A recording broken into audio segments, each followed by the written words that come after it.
We play and call it work. Matthew here from MiniWarGaming.com, and it's time for another army showcase video of one of our studio armies. We've already done the one with the Tyranids, which you should have already seen on our channel, and now I'm going to do our Necrons while we have them all out for pictures for insurance purposes. And as for points, I didn't have time before this video to calculate the points, so we're going to insert it right here on the screen. So that's how many points roughly. Of course, some of the upgrades might vary a little bit, but Necrons don't have a huge amount of upgrades and options like other armies might, like the Tyranids or Space Marines, or pretty much any other army for that matter. They're pretty straightforward. So we've got huge amounts of warriors, a bunch of immortals, and then we've got some support squads of Death Marks, Lich Guard, and Flayed Ones, other Lich Guard, and then Praetorians over here with Tomb Blades. There's a Transcendent Catan there, and then the Nightbringer and Deceiver.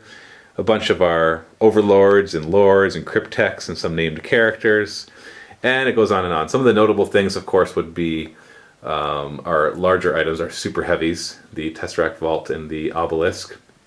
And then over here, where are we? There we are. We've got some of our Forge World models as well, which I added in later on. If you want to dumb down the army of Necrons, in the power level I mean, then you add in Forge World stuff, because they have they're way overpriced points wise for how good they are, which is good, because I was finding with the Necron Decurion that it was just too powerful, and I found that bringing it even without the Decurion, even if you brought them as a combined arms attachment, everything was just too survivable. So you brought in some of the Forge World stuff, and they're cool looking, but not nearly as powerful. So we have those. Got the Gauss Pylon and the, I can't remember the name of the big flyer, but it's a super bomber, essentially. And then there was one more thing. There it is. Once again, the name of this escapes me because I used it like once in the battle report. And I got the armor value wrong in that battle report, which is too bad.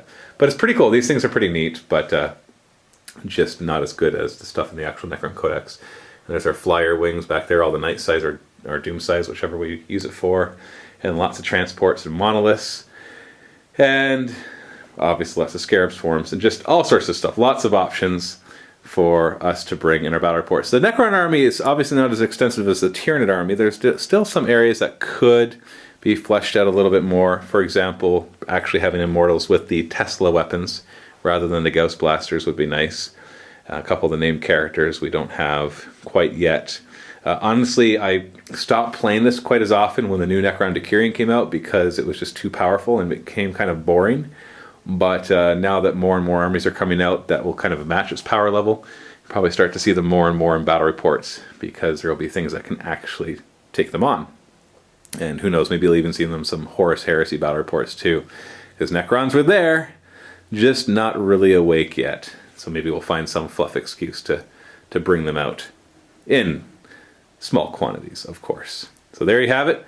There are my Necrons. So go ahead and comment what you think. And thanks for watching. Happy wargaming.